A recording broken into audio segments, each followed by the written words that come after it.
Hello everyone, I'm Dan and welcome to another episode of Sleeping Giant here on Reesy FC. If you enjoyed the video, please make sure to leave a like and subscribe to the channel if you're new here, and make sure you press the bell to be notified every time I upload a video. I'm also streaming now twice a week over on Twitch, twitch.tv/ReesyFC. Come and join me on Tuesdays and Thursdays for a bit of Football Manager fun over there. So, back to the save now. We have had an astonishing start to the season. We're currently occupying the top four and we're still unbeaten after 9 games. We have unfortunately lost our last game in Europe, but we are second in the group, so we're doing quite well there as well. That's the only defeat we've had this season, and let's show you what's happened in the last few games. We played Sturm Graz away in Europe, and we were top of the group going into this. They were second. They took the lead early on from a mistake from Slicker. Of course, it was a much changed side. We're trying to rest a few players for this competition. It was 2-0 when Paul scored and doubled the lead. We did pull one back though through Fabio Silva. Eze playing a lovely ball to Silva. Silva just before that had a goal disallowed and hit the woodwork, so we could have been 3-2 up. It was very tight, that first decision. But in the 80th minute, Sturm Graz went 3-1 up. We were down to 10 men from about 20 minutes into the game actually. So it's no surprise we did lose 3-1.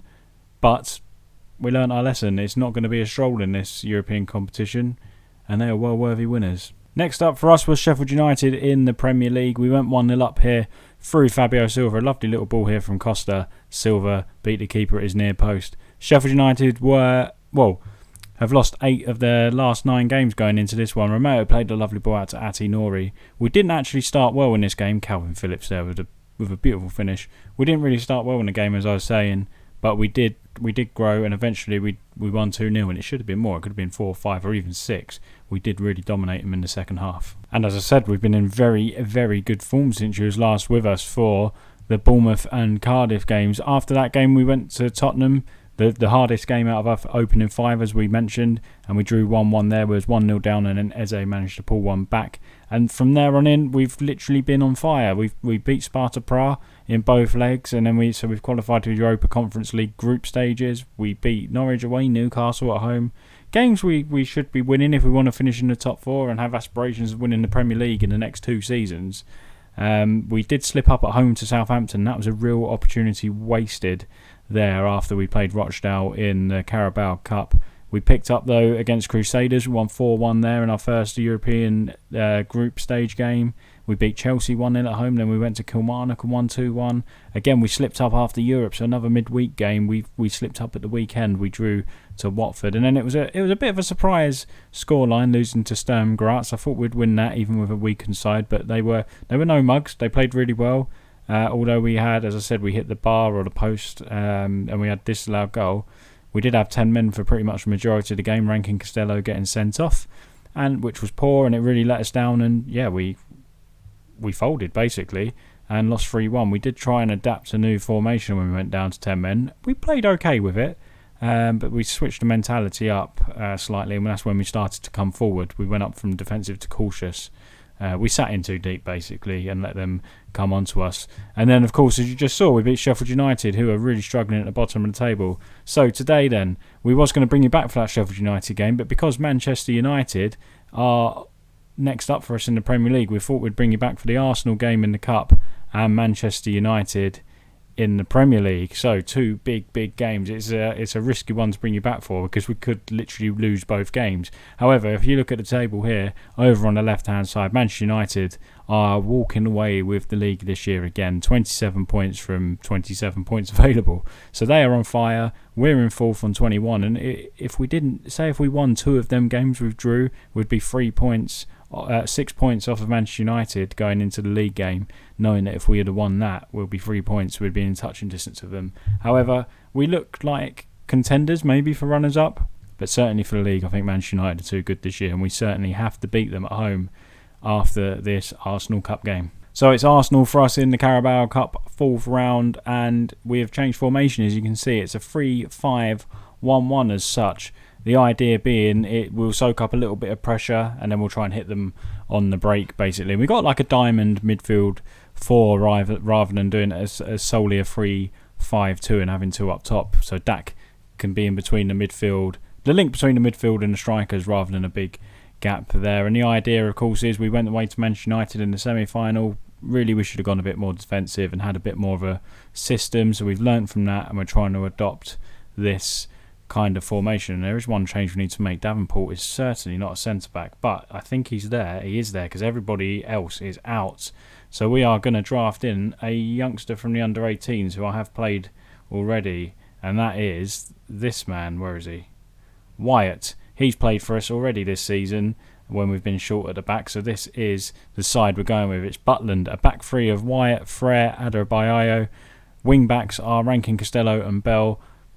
The half back is Romeo. Holtby and Buckley are the midfielders. Dak is the attacking midfielder and Armstrong up front. So it's not a complete full strength team, but we've not completely blitzed the starting 11. Okay, the three midfielders are not starters. And that is literally because, let me concentrate here quickly before I say something stupid. There we go, that one will do. Holtby is out for, sorry, not Holtby, Travis is out for about 6 weeks. He's got injured in the last game, so that's hampered us a little bit. So it's three complete different midfielders that don't regularly play, although Romeo has been the one that stepped in, him or Davenport, to play alongside Calvin Phillips. So it'd just be interesting to see what we can do here. Arsenal are all over us at the minute, so we're soaking up the pressure. I'm not too bothered about the Carabao Cup this year. If we go out, it's not a problem to me at all. So it's an idea for us just to try this. And look how isolated Armstrong is. Everyone's coming out to support him. This is great from Armstrong, and it's saved by Leno. And Armstrong's been in really poor form of late. He should have scored there, to be honest. He did well to travel up the pitch as far as he did with the ball. 26 minutes gone and we're in the box again, but again it's only Armstrong in there, so that's something we may need to tweak. Try and get players up there sooner, because we're not counter-pressing with this system. We're literally holding our shape. We're trying to just stay rigid. In fact, we shouldn't be defensive. We should be cautious, because that allows players, that will help us get some more players forward when we do actually win the ball back. Chambers whips the ball in. There's a header at the far post from Bruno Henrique, I think it was, and he headed over the bar, and it's still Blackburn 0, Arsenal 0. Chelsea are leading Huddersfield, Tottenham are leading Watford in the other Carabao Cup games, but we're approaching half-time pretty quickly here. I mean, before I have a go at them, let's have a look. Dak plays a ball in, and this is where Arsenal can break, can they? So let's see our setup now. Three at the back waiting. Surely they're not going to get through. He played a lovely ball through. Arsenal are in the box here. Very disappointed with that defending. We've got enough players back there to deal with that, and we haven't done so. Arsenal are absolutely all over us, aren't they? So we've got to get used to this system if we do want to use it now and again. And let's tell the boys, we're not playing great, are we? What's the recommended? Give them a bit of a morale boost. I'm going to say get a goal. I believe that. If we can get a goal, I'll make us favourites to win with this system, because we can soak up pressure. And we know that well. We've soaked up a lot of pressure already. So second half begins. I know this isn't the most entertaining way to play football, but I really want us to have a plan B as such, because at the minute we just play the 4-2-3-1, and that is literally all we play. So it's nice to have another system to be able to adapt to when we go away to Manchester United or away to Arsenal even. We don't tend to do well there either. Cleared away by Frere, who gets there first. Torreira plays a ball out wide to Bernat, who's in acres of space. Rankin Costello does well and dispossesses him.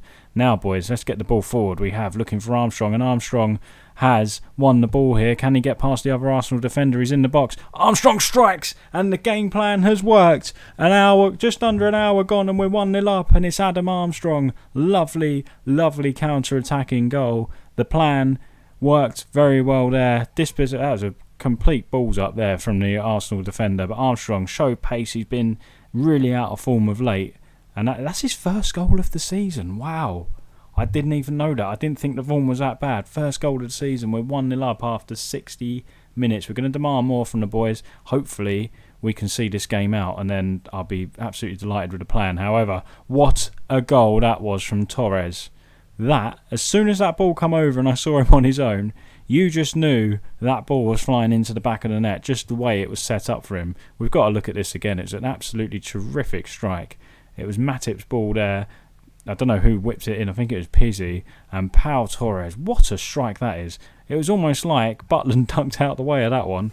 And it's 65 minutes gone. It is 1-1. I was just about to make my traditional 65th minute change, but a highlight is hitting. Let's see what we can do here. Adebayo pings one up looking for Armstrong again, but that was a very hopeful ball. I haven't set it up for us just to be direct all the time. The players just seem to be doing it. Bernat. Torreira strikes, and that's just wide of the post. That would have been another beautiful Arsenal goal, wouldn't it? So, 68th minute pretty much. Let's have a look then what we'll do. Bell's not having a good one, is he? He's having a terrible game. So we're going to bring Atinori on. Who else can we bring on here? Eze maybe. How's Bradley Dat doing? Poor. So Eze can come on, have a go there as well. The midfielders aren't doing great. We are going to make another one and put Calvin Phillips in there. 3 changes, I know. It is crazy. 3 changes at this stage of the game. But we might as well. We've brought on 3 key players here, so hopefully we'll have a bit more about us. Romeo into Buckley. Phillips. This is more like it. Lovely ball from Phillips to Adam Armstrong, who's in again. Can he score again? Oh, and he's just past the far post. It's actually stayed in play. I don't know if it was saved by the Arsenal keeper, but Arsenal now looking to counter-attack. Look how many shots Arsenal have had. So it is quite concerning with this tactic. We may be inviting too much pressure on. Peasy to Chambers. Chambers whips the ball out and he can strike a ball, can't he, Barnett? And he has. And it's saved onto the bar from Butland. And he was quite fortunate there that it didn't fall to the Arsenal forward. So I'm going to ask the boys to show a bit of passion. Peasy putting the ball in. It's gone far too far. Nearly gone out for a throw-in, but he's done well to keep it in. I thought it was going to fall to Eze there, but now Eze is on the ball. Can we? Oh, I thought we was going to get there ahead of Torreira then. He seems to come out of nowhere there, Torreira. Arsenal in the box. Don't bring him down. Torreira on the edge of the box now. Chambers will look to whip it in. Got a lot of bodies in there. We're making it difficult for Arsenal, but maybe we're too deep in there because they keep getting space at the edge of the box. And Bernat has scored, and it is 2-1 to Arsenal. So maybe we look to revert. Let's have a look while that highlight's going on. The players that are out there, what can we do with them? Rankin Costello. Maybe we can put Romeo here. Rankin Costello can come up there. Not too bothered about Buckley at the minute. Let's have a look where people can play. Frere, Adebayo can go out wide. So we can adopt this system again. So let's go for this. And they're coming at us again, Arsenal here. Here's Nelson. Great challenge from Tosin. And then a poor clearance from him. Here's Guendouzi. And Tosin does very well again. So now we're looking to counter-attack. Of course, we're still on that new counter-attacking system there. And that's a terrible challenge from Bernat, who is going to get a yellow card. So 10 minutes remaining. We're going to go attacking. And Armstrong, oh, he should have scored. He was in acres of space. And Adam Armstrong should have scored there all day long. Arsenal have another attack now. Now Buckley looking to come forward. We've now adopted back to our usual shape. Armstrong coming forward, doing brilliantly. If he squares the ball, Buckley was there. That's a great strike again from Armstrong, and it's a good save from Leno. That ball really seemed to bend towards the far post. And now we're going to go very attacking because we might as well. Reese Nelson coming forward for Arsenal. Lacazette picks up the ball. Don't think we deserve 3-1. We've defended quite well, but there is the strike and it's Callum Chambers, and it is 3-1. To be fair, actually, I said we probably don't deserve 3-1, but looking at the stats, Arsenal have kind of battered us, and it's my fault. I've tried this new system. The players aren't completely familiar with it yet, and I haven't probably, well, judging by this, I haven't mastered it yet. I haven't got it. I haven't fine-tuned it, but it's interesting. It's nice to have a different system to revert to for the bigger teams, and it hasn't worked today, so there's a bit more tweaking to do. We have lost 3-1. It was disappointing. I'm going to say unlucky, boys. I don't want to lambast them because I have changed the system today, but there's obviously a few tweaks to do with that. So it's the big one. It's first place Manchester United against fourth place Blackburn Rovers here at Ewood Park, and we have reverted back to our traditional 4-2-3-1 system, and the team is Butland, Atinori, Lenihan, Adebayo, Nyambe, Romeo, Phillips, Bogart, Eze, Armstrong and Fabio Silva. Some of the boys have come back from international duty, not 100%, so the likes of Costa is on the bench, who would be one player in there, and Penaranda's played really well, so he can count himself unlucky to not be playing today. But we're going to say to the boys, we've got nothing to lose. Let's just go for Manchester United today. I don't really mind that we went out of the Carabao Cup because we've got Europe to think about as well. So that was why it was not a good opportunity to try that new tactic, and we found out we need to tweak it. Manchester United coming forward early here. Rashford on the ball. Plays it into Sergei. We don't want to go 1-0 down early on, do we? We have a lot of good battles with Manchester United throughout this Sleeping Giant save. Hopefully this is another one and it falls our way. Bogar into the box. Danilo clears away. Here's Lenihan. Back to Tosin. Goes all the way back to Ati Nouri. Don't mess around with it, boys. It's gone all the way back to the keeper now. It really frustrates me when we're in the middle of the park and it goes back to the goalkeeper when you're under no pressure. I don't see why it does. And they're probably going to shut me up and go and score now, and I hope they do. Lovely ball out wide here. Can Armstrong pick it up? It's too far for him. Laird's on the ball. Now Rashford. Oh, why didn't we intercept that? He looked like he lost control of that, but he's given the ball away to Nyambe, who was one of the guys that come back, not 100% fit, but he was okay for this game, luckily.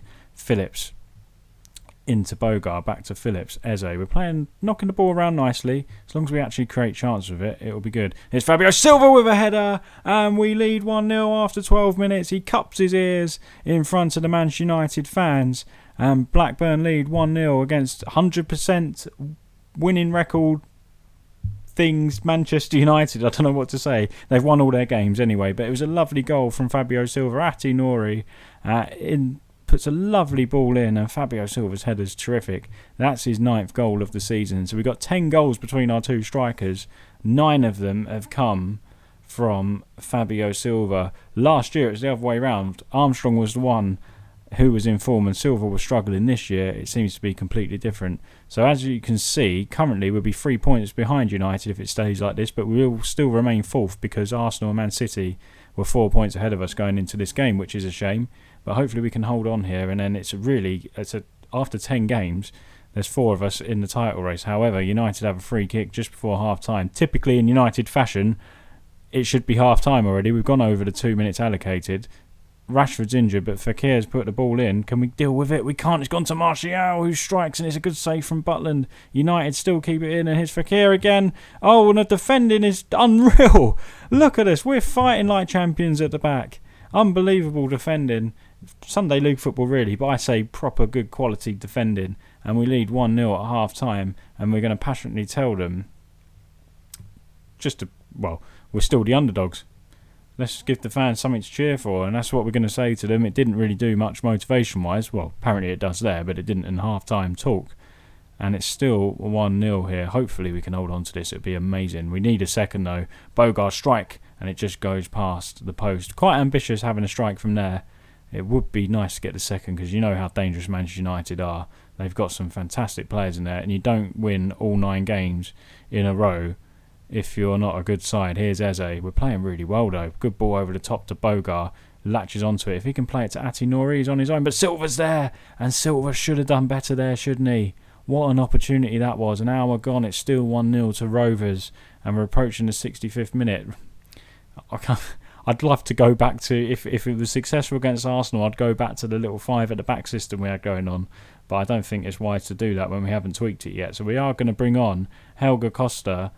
Actually, are we going to bring him on? Bradley Dack, actually, for Bogar. He's having a poor game. Eze can go out wide because he can play well there as well. I think I don't want to change much else. Everyone seems to be playing quite well. And let's bring on Bradley Dack. He's been playing well in Europe for us. He hasn't played much. He hasn't started much in the Premier League because Eze's been superb. So I thought he's certainly in my starting lineup in my first 11 over Bradley Dack all day long, Eze, because he's doing really well. We are in the 83rd minute, and apparently Nyambe's looking exhausted, which means I think we should change him. Robar's going to come in. We're actually going to adopt these to fullbacks now, just so they don't go bombing up the pitch and leaving us wide open at this stage of the game. Let's tell him, Robar, that we have faith in him today to go out there, watch typical United, go and get an equaliser late on. 3 minutes added time, and can we beat... And we have United, I was just about to say, can we beat United's 100% or break their 100% record? And we have. We've won 1-0 at home, and it showed that I was right to change it up against Arsenal with some fresh faces in there, and that was fantastic. That was special, lads. United won with a 100% record going into this, and now we are 3 points behind them in the Premier League. This is the year. We are title contenders. Surely we are. We're 4 points clear of Brighton, who are 5th, and 5 points clear of Chelsea, who are 6th. So we look good currently for a Champions League spot at least. However, there's a hell of a long way to go, and we know how quickly form can turn. Let's look at the schedule then. After that terrific win over Manchester United, we've forgotten all about that Arsenal game now, which is amazing, and we're going to play right through. I think let's come back in January for Liverpool and Burnley. I think they're two good games to come back for. The Lancashire derby and at home to Liverpool, where we like a good battle with Liverpool as well, don't we? So guys, if you did enjoy that, make sure you leave a like on the video and subscribe to the channel if you are new over here. And yeah, thank you very much for watching, and join us again in January, and hopefully we're still knocking on the door of the Champions League and maybe the Premier League title. We'll say that quietly. Thanks for watching.